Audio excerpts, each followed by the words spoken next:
Yes, good morning everyone. Good morning, sir. Good morning बेटा. Good morning, sir. Good morning बेटा. Good morning. देखो last class में हम लोगों ने आप लोगों का चैप्टर चला था, chapter number 4 motion in a plane, है ना. और लास्ट क्लास में हम लोगों ने जो कुछ रूल्स थे या तो ये बोल सकते हैं हम लोग कुछ लॉज थे, लॉज ऑफ वेक्टर एडिशन के, उनमें 3 रूल्स थे. फर्स्ट था triangle law of vector addition, second था parallelogram law of vector addition and third था पॉलीगन लॉ. तो हम लोगों ने ट्राइंगल लॉ कर लिया था. क्या बताया था ट्राइंगल लॉ में कि if to consecutive sides of vector A and vector B, if two consecutive sides of vector A and vector B क्या होगा, is represented by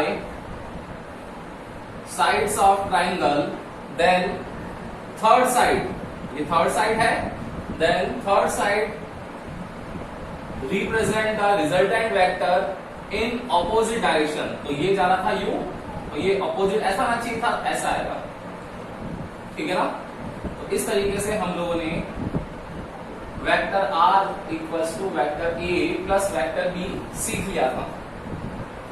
आज है सेकंड आप लोगों का, इंपॉर्टेंट है, एग्जाम में आने के चांसेस है. देखो सेकंड है आज आप लोगों का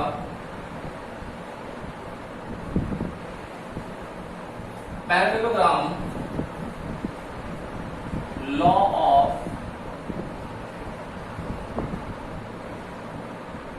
vector addition. Parallelogram law of vector addition. अब ये parallelogram law of vector addition क्या होता है देखिएगा. जहां पर होगा कि पैरेललोग्राम जो है उसकी एडजेसेंट साइड्स कौन सी होती है. तो ये एडजेसेंट साइड्स के बारे में आप लोगों को सबको नॉलेज होगी, ये 10th क्लास में सीख लिया होगा. एक तो ये और एक ये सेम, अगर ये और ये भी हो सकती है. ठीक है ना. तो एडजेसेंट साइड्स जो हैं उनके लिए आप लोगों को parallelogram law of vector addition लिखना है. कैसे लिखोगे बताओ एक बार. देखना ये बोलता है इफ टू एडजेसेंट साइड्स, इसका लिख ले हम लोग, स्टेटमेंट लिख ले पहले. तो according to this law, comma inverted comma, statement हमेशा इन्वर्टेड कॉमा से लिखते हैं हम लोग.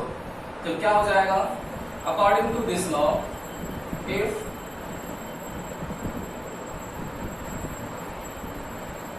if two adjacent side of a parallelogram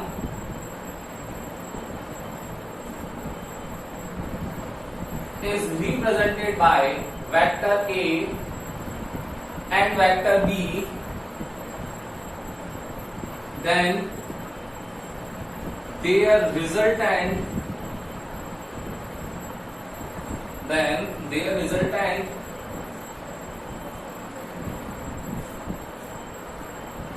will be represented by vector R,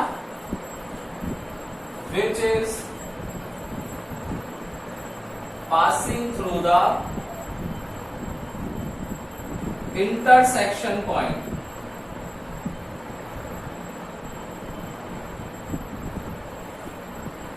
Which is passing through the intersection point of vector A and vector B, inverted comma closed. ये आप लोगों का statement है.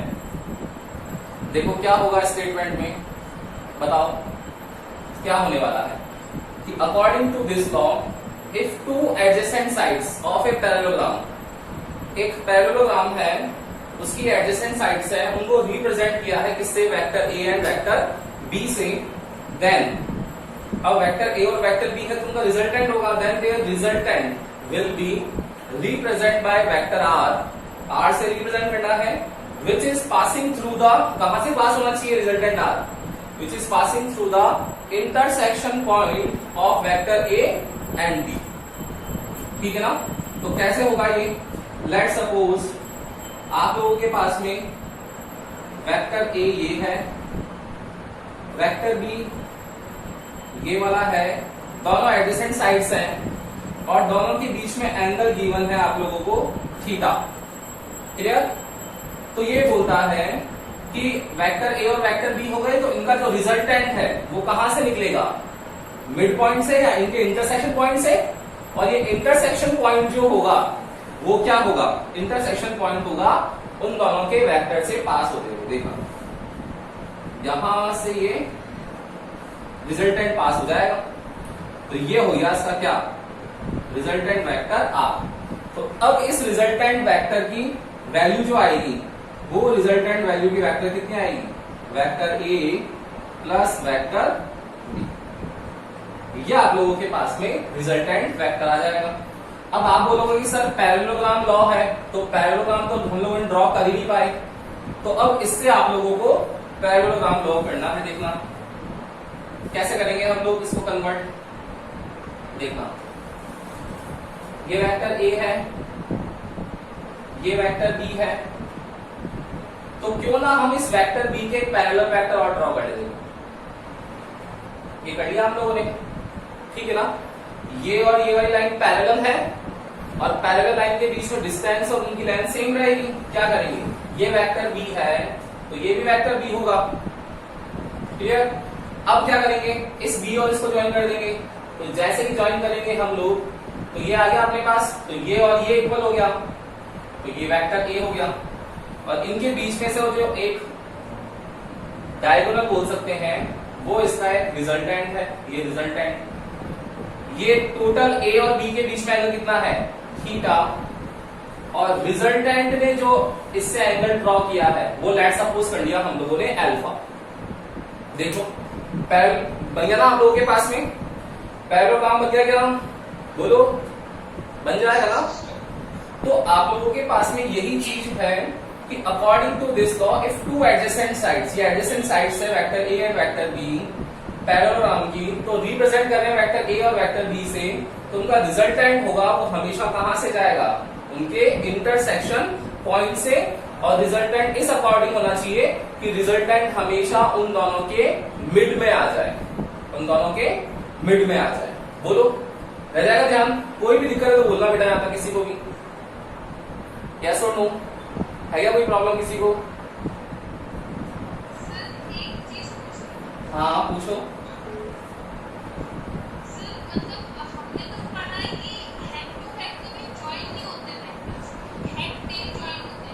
हाँ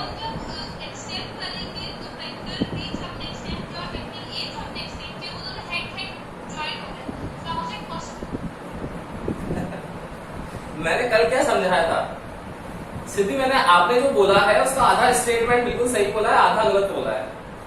मैंने बिल्कुल सही समझाया था आपको कि हेड और दो हेड नहीं मिल रहे और दो टेल नहीं मिल रही है ना, ये समझाया था। अब देखो मैंने यहाँ पर आप लोगों को ध्यान होगा तो मैंने ये जो वेक्टर ड्रॉ कर रखा है, मैंने क्या कॉन्टिन्यूस लाइन से ड्रॉ किया है क्या बेटा, कॉन्टिन्यूस से किया है या मैंने डॉटेड लाइन से किया है, बताओ। डॉटेड लाइन से क्यों किया, क्योंकि यहां पर ये हमारे पास इमेजिनरी एक्सिस है, हम लोग इसको, ये इमेजिनरी लाइन है, हम लोग केवल, ये है मेरा पैरेललोग्राम, लॉ तो मेरा ये है। ये तो मैंने क्या स्टेटमेंट बोला था कि जब अगर पैरेललोग्राम ड्रॉ करना है तो कंस्ट्रक्शन होगा ना, तो कंस्ट्रक्शन तो हमेशा डॉटेड लाइन से, और कंस्ट्रक्शन कभी भी रियल नहीं होते हैं, कंस्ट्रक्शंस ऑलवेज इमेजिनरी होते हैं। ये 10th क्लास से आप लोगों को, 10th चैप्टर था आप लोगों का शायद मैथमेटिक्स का, वहां से आप लोगों ने सीख रखी ये चीज। कंस्ट्रक्शन जो होते हैं वो ऑलवेज इमेजिनरी होते हैं, रियल नहीं होते हैं। ये वेक्टर ए और वेक्टर बी जो है वो इमेजिनरी है। मैंने यहां पर वेक्टर ए और वेक्टर बी का एडिशन नहीं करा, ये एडिशन जो है वो इन दोनों वेक्टर्स का नहीं है, ये तो मैंने ये बोला है कि पैरेललोग्राम की प्रॉपर्टी होती है, उस वजह से अगर ये वेक्टर ए है तो ये भी वेक्टर ए होगा, डायरेक्शन सेम ही होती है वेक्टर की, इसलिए मैंने इसका एरो इधर ड्रॉ किया, इसका एरो इधर ड्रॉ किया। मैं अगर ये दोनों लेता तो इसका देखो रिजल्टेंट जो है वो यहां ज्वाइन हो रहा है। रिजल्टेंट होता क्या बताओ, चलो आप बोलोगे, अब आप देना आंसर। ये वेक्टर ए है, ये वेक्टर ए है आपके अकॉर्डिंग ऊपर वाला, वेक्टर बी है, ये मिल गया वेक्टर बी, ये वेक्टर बी है, तो रिजल्टेंट बताओ ये हो सकता है क्या पॉसिबल? हो सकता है क्या? हो ही नहीं सकता। कल मैंने यही तो बताया था, इंटरसेक्शन से जाना चाहिए। तो कहने की बात है कि सिर्फ और सिर्फ या इसलिए ये वर्ड इंपॉर्टेंट हो गया एडजेसेंट। एडजेसेंट का मतलब है कि किसी एक पॉइंट से निकल रही है, इस वजह से वहां पर आप लोगों के पास में रिजल्टेंट इस तरीके से आएगा।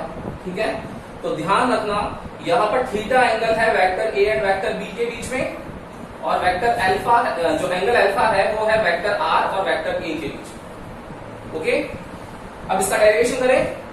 इसका डेरिवेशन इंपॉर्टेंट है और एग्जाम में वही पूछा जाता है। एग्जाम में एक बार इसका ले लो स्क्रीनशॉट, फिर चलते हैं आगे।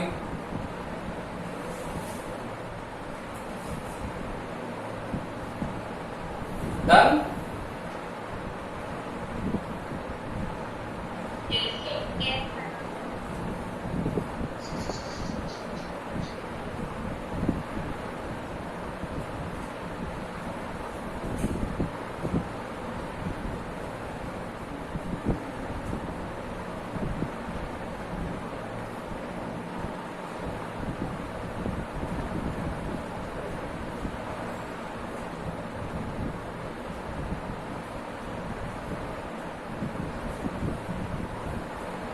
देखो, क्वेश्चन की फॉर्म में इसका डेरिवेशन करेंगे हम लोग।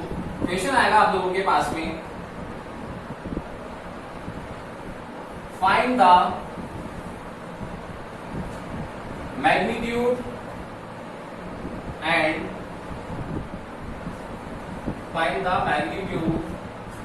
And direction of resultant vector with the help of parallelogram law of vector addition. Find the magnitude and direction of resultant vector with the help of parallelogram law of vector addition. इससे आप लोगों को find करना है magnitude and direction. कैसे कर सकते हैं? Parallelogram law of vector addition क्या था? स्टेटमेंट लिखेंगे सबसे पहले। तो आप लोगों को सबसे पहले ऐसा क्वेश्चन आते हैं कि स्टेटमेंट लिखना पड़ेगा। क्या था स्टेटमेंट? कि if two adjacent sides of parallelogram is represented by vector A and vector B, then क्या होता है? Then their resultant will be pass through their intersection point which is represented by vector r, and the angle in between vector a and vector b is theta, and the angle in between vector r and vector a is alpha. ये आप लोगों को draw कर दिया diagram. अब मुझे ये resultant निकालना है। इसका एक बार मैग्नीट्यूड निकालना है, एक बार डायरेक्शन निकालनी है। क्लियर? सब जने यहां पर देख करके बोलेंगे कि हम लोग क्या कर सकते हैं। देखो, सबको लग रहा है नहीं लग रहा है बेटा कि एक ट्रायंगल दिख रहा है? सबको दिख रहा है क्या? ये अगर ट्रायंगल को नाम दे दे हम लोग पी क्यू आर एस, तो देखना, अच्छा आर है यहां पर, कुछ और दे दे इसको,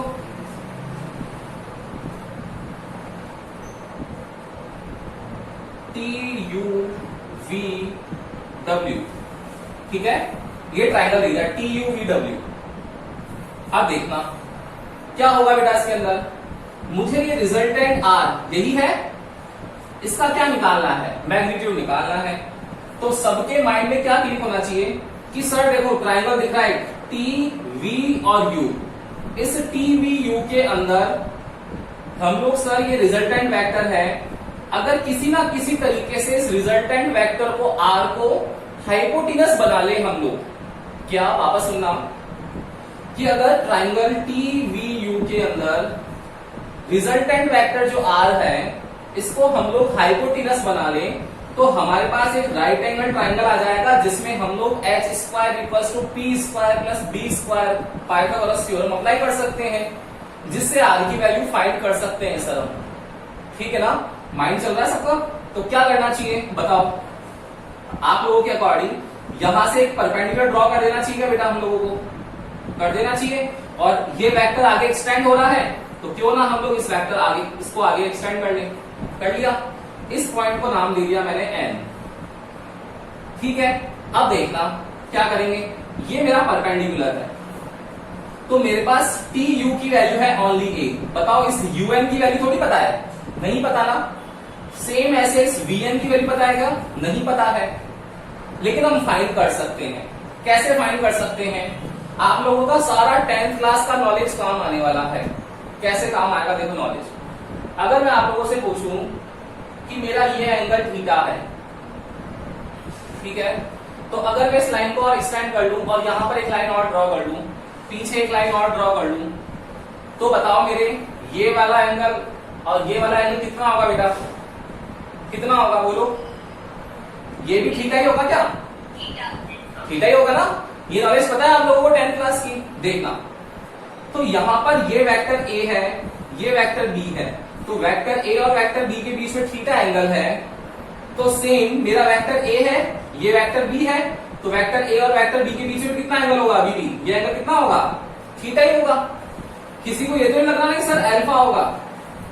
अरे वेक्टर ए और वेक्टर बी के बीच में है, तो ये क्या है, ये वाली लाइन क्या है, यूवी जो है वो क्या है, वेक्टर बी तो है, ये एक्सटेंड कर दिया, तो ए और बी के बीच में कितना एंगल हुआ, थीटा हुआ।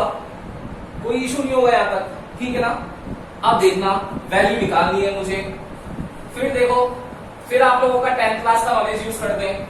अब देखना, सबको एक ट्राइंगल दिख रहा है क्या बेटा, सबको एक ट्राइंगल दिख रहा होगा, ये वाला, जिसमें ये u है, ये n है और ये v है, और आपको वेक्टर b गिवन है। ये दे रखा है uv जो है वो वेक्टर b गिवन है, un और vn पता नहीं है। कैसे कर सकते हैं हम लोग, बोलो कि आप बोलोगे कि सर 90 डिग्री है, इस 90 के सामने ये हाइपोटेनस गिवन है, तो मुझे क्या गिवन है, हाइपोटेनस गिवन है, बिल्कुल गिवन है, तो मैं अपना कॉन्सेप्ट लगा लूंगा पीबीपी एचएचबी, ठीक है ना। अब इस पीबीपी एचएचबी में मुझे क्या गिवन है बेटा, हाइपोटेनस। हाइपोटेनस कहां कहां आ रहा है, एक यहां पर आ रहा है, एक यहां पर आ रहा है। देखो उनके साथ कॉम्बिनेशन किसका है, एक बार परपेंडिकुलर का है, एक बार बेस का है। तो बताओ ये परपेंड थीटा के सामने परपेंडिकुलर है और ये मेरा बेस है, निकल जाएंगे परपेंडिकुलर और बेस, बिल्कुल निकल जाएंगे। क्या करना चाहिए बताओ मुझे, अगर मुझे यूएन फाइंड करना है तो यूएन के लिए क्या करना चाहिए, बेस निकालना है मुझे। तो बेस किसमें है, ये ना, तो cos theta equals to base upon hypotenuse. Base है मेरा यूएन, हाइपोटेनस है यूवी, तो कितना आ जाएगा, यूएन ओवर वेक्टर बी, तो यूएन की वैल्यू कितनी आ जाएगी, वेक्टर बी cos थीटा। Clear. Now for VN, VN निकालना है मुझे। वीएन क्या है बेटा, परपेंडिकुलर है, तो परपेंडिकुलर और हाइपोटेनस के लिए क्या लगना चाहिए, साइन थीटा। तो साइन थीटा परपेंडिकुलर और एच, देखा पी की वैल्यू कितनी है, वीएन, और मेरा हाइपोटेनस कितना है, बी, तो वीएन कितना आ जाएगा, वेक्टर बी साइन थीटा। बोलो कोई दिक्कत है किसी को उसमें, नहीं है। तो bn की वैल्यू आ गई वेक्टर b साइन थीटा, और इसकी वैल्यू आ गई कितनी, वेक्टर b cos थीटा। तो अब मेरे पास tn जो है, tn जो है वो कितना हुआ, vector a plus vector b cos थीटा। क्लियर। किसी को भी कोई डाउट हो तो बोलो बेटा, यस और नो, बोलो। नहीं ना, चलो देखो अब आगे देखते हैं। अब आप लोगों को एक पाइथागोरस थ्योरम अप्लाई करनी है। तो ट्राइंगल दिख रहा है सबको, ट्राइंगल कौन सा दिख रहा है, टी वी एन, ये ट्राइंगल दिख रहा है सबको। तो अब हम लोग अप्लाई करेंगे। Now in triangle T V N, इस ट्राइंगल टी वी एन में क्या होगा, क्या होना चाहिए, H square equals to P square plus B square. H कितना है मेरा, वेक्टर आर, और इसका स्क्वायर इक्वल्स टू पी कितना है, अल्फा है, इसके सामने परपेंडिकुलर कितना है मेरा, वेक्टर बी साइन थीटा, और इसका स्क्वायर प्लस बेस, पूरा ये बेस है इसका, कितना हुआ, vector A plus vector B cos theta whole square. कर सकते हैं यहां तक, कोई इशू है, नहीं है। बस इसको ओपन करना है, a प्लस बी का होल स्क्वायर, और सॉल्व कर लेंगे इसको। कर सकते हैं ना। एक बार इसका स्क्रीनशॉट ले लो, फिर इसके आगे चलते हैं। फटाफट से स्क्रीनशॉट ले लो।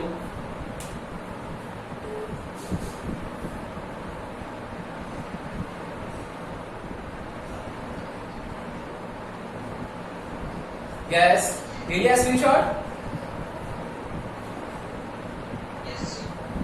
अब देखना इसके आगे चल रहे हैं हम लोग, अब क्या करेंगे?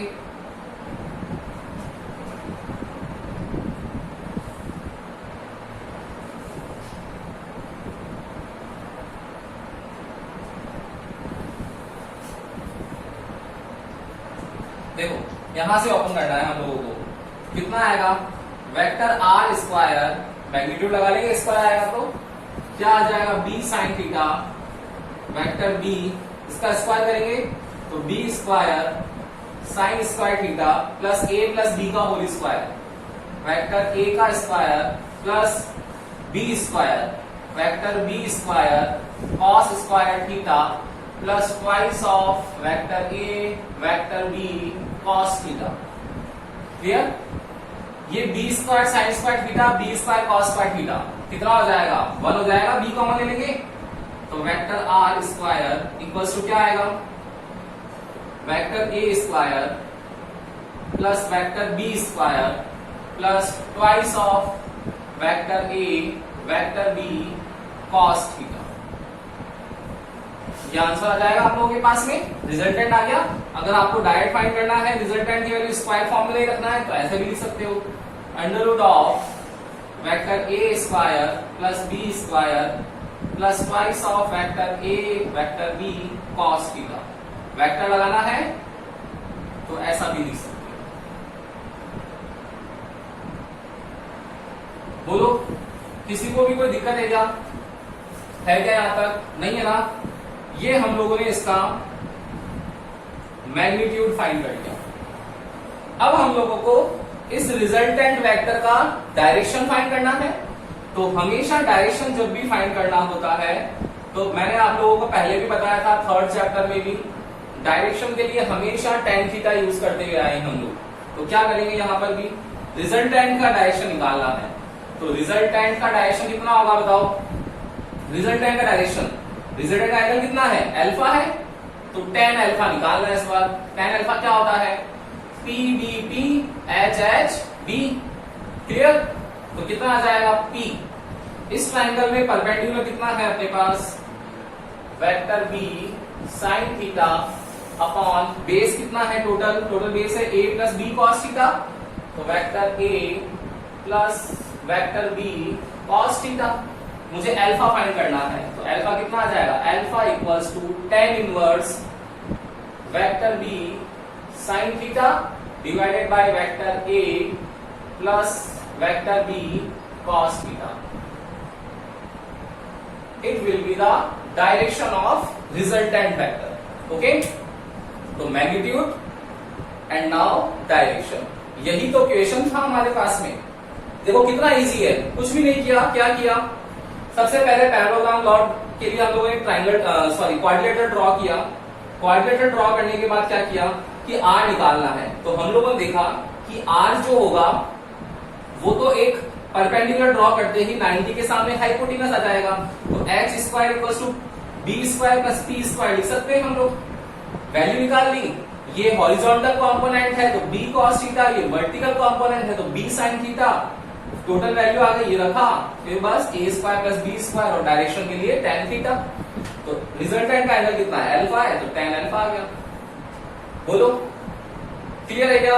यस और नो? बोलो भाई, दिक्कत नहीं है ना कोई भी?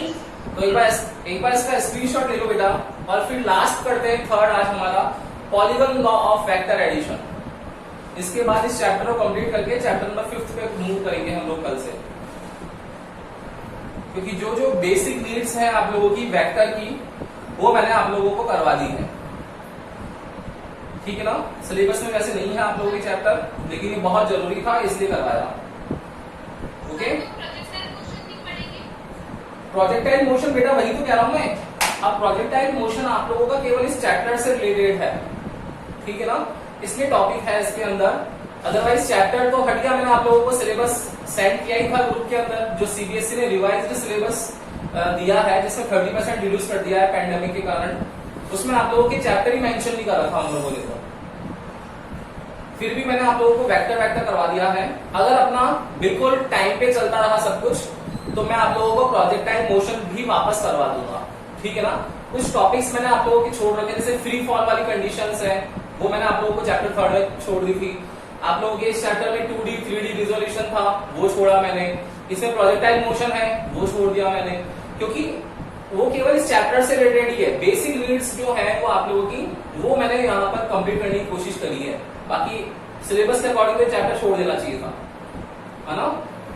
तो अगर, क्योंकि हाफ इयरलीज आ गए आप लोगों के, हमारे पास अगर टाइम रहेगा प्रॉपर, तो हम लोग वापस एक बार जो रिमेनिंग टॉपिक्स हैं वो आप लोगों की डिमांड पर करवा देंगे, ठीक है ना। ओके, तो अब हम लोग करने वाले हैं, लिया screenshot. Yes, sir.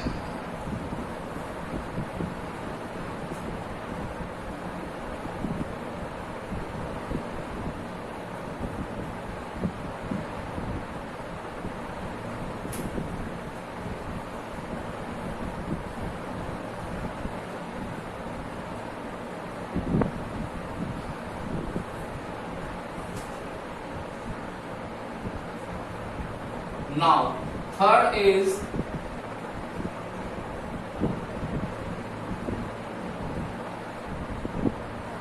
polygon law of vector addition. Next है हमारे पास polygon law of vector addition. क्या होगा इसका statement? According to this law, comma, inverted comma, if vectors A, B, C, D and E, if vectors A, B, C, D and E are represented by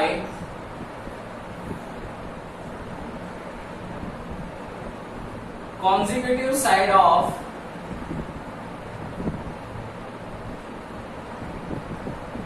any polygon, then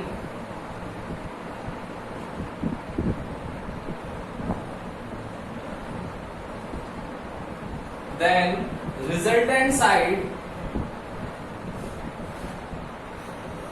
will join the first vector and last vector in opposite direction. क्या है ये? If vectors A, B, C, D and E are represented by consecutive side of any polygon, polygon जो है वो कोई सा भी हो सकता है, then रिजल्टेंट साइड, जो रिजल्टेंट साइड होगी वो क्या होगी? Will join the first vector, first vector is A and last vector is vector E, तो first vector and last vector in opposite direction. कैसे होगा कि वेक्टर ए आप लोगों के पास में इस अकॉर्डिंग गिवन है, वेक्टर ए है, लेट सपोज ये वेक्टर बी है, ये वेक्टर सी दे दिया, ये वेक्टर डी हो गया, ये वेक्टर मेरा ई हो गया। देखो कॉन्जिक्यूटिव है। Then first vector A, last vector E, इन दोनों को ज्वाइन करना है। ये ज्वाइन कर दिया इन दोनों को, ये कर दिया ज्वाइन, और ज्वाइन करने पर जो रिजल्टेंट वेक्टर होगा वो कैसा होगा? अपोजिट। तो ये होना तो ऐसे चाहिए था, लेकिन अपोजिट कैसे होगा? ये। ओके, तो वेक्टर जो रिजल्टेंट वेक्टर आर है वो क्या होगा? इन सारे वेक्टर्स का वेक्टर सम होगा। ये आप लोगों के पास में आ गया, ठीक है ना। अब देखो ये वेक्टर ए, वेक्टर बी है, हम लोग चाहें तो उसका रिजल्टेंट निकाल सकते हैं। देखो ये वाला वेक्टर ए, वेक्टर बी, ये two consecutive side of triangle हो जाएगी क्या? तो इसका रिजल्टेंट जो देखो ये आ जाएगा R1। बोलो आएगा नहीं आएगा? देखना इससे। तो R1 कितना आ जाएगा बेटा? R1 कितना आएगा? Vector A plus vector B. Now अब देखना ये वेक्टर R1 प्लस C1, देखो ये भी कॉन्जिक्यूटिव है, तो रिजल्टेंट कहां से होगा? अपोजिट डायरेक्शन में। ये रहा, ये मैंने दे दिया रिजल्टेंट वेक्टर R2। तो R2 कितना आएगा बताओ, ये R2 कितना आएगा बोलो, R1 प्लस C, ये R1 plus vector C। Okay, now ये वेक्टर R2, ये वेक्टर D, देखो कॉन्जिक्यूटिव साइड है तो ये कितना आएगा, ये आ जाएगा मेरा वेक्टर R3, ये वेक्टर R3 देखना। तो वेक्टर R3 कितना आ रहा है, कितना आ रहा है बेटा vector R3, R2 plus D, ये R2 plus D। Okay, and last ये रिजल्टेंट वेक्टर, तो vector R3 plus E, R के इक्वल आ गया, तो R कितना हो गया मेरा R3 प्लस E। क्लियर है? अब देखना इस R3 प्लस E से हम लोग कैसे आंसर निकाल लेते हैं, देखना। इसके बाद यहां पर मैं लिख रहा हूं कि मेरा वेक्टर R इक्वल्स टू है vector R3 plus E। R3 कितना है, कितना है R2 प्लस D, और R2 कितना है R1 प्लस C। तो कितना हो जाएगा, देखो R3 की जगह लिखते हैं R2 plus D plus E। अब R2 की जगह लिखना है, तो R2 कितना है R1 plus C, R1 plus C plus D plus E, और R1 कितना है vector A plus B, vector A plus vector B plus vector C plus vector D। ये पूरा आ गया, किसके इक्वल चल रहा था ये R के। देखो वही आंसर आ गया क्या हमारा, आ गया ना। तो पॉलीगन तो ट्रायंगल भी हो सकता है, क्वाड्रिलेटरल भी हो सकता है, आप लोगों के पास पेंटागोनल, हेक्सागोनल, ये सब पॉलीगन्स ही है। तो देखो ट्रायंगल लॉ लगा लिया। अब चाहो आप बोलोगे कोई कि सर पैरेललोग्राम लॉ लगा सकते हैं क्या, देखो वो भी एक कंडीशन होती है, अगर इसको C को मैं सीधा कर देता तो क्या होता बेटा, R1 ये होता है मेरा रिजल्टेंट R1, तो कितना हो जाता vector A plus vector B, और ये मेरा पूरा ट्रायंगल कोऑर्डिनेटर आता, देखो ये वाला रहता ना।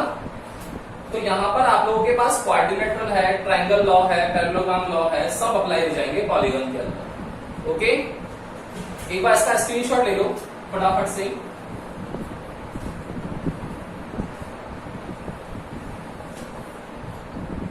ले लिया स्क्रीनशॉट, ले लिया यस और नो, तो कर सकते हैं ना हम लोग, कोई भी इशू तो बोलो बेटा, नहीं है ना। तो इस चैप्टर में क्या क्या इंपॉर्टेंट हो गया, सबसे पहले स्केलर और वेक्टर की डिफाइंस, देन उसके बाद में आप लोगों को स्केलर टू वेक्टर कैसे कन्वर्ट करते हैं, I cap, J cap, K cap, R cap और एन कैप, फिर पोजीशन वेक्टर, डिस्प्लेसमेंट वेक्टर और यूनिट वेक्टर, उसके बाद में multiplication of vector, dot product, cross product, और लास्ट में parallelogram law of vector addition. बोलो कोई इशू है यहां तक, नहीं है ना। तो वेक्टर आप लोगों का चैप्टर जो है वेक्टर नाम से वो चैप्टर कंप्लीट हो गया। ओके, तो इसके बाद अब हम लोग नेक्स्ट क्लास में करेंगे। Okay, good day.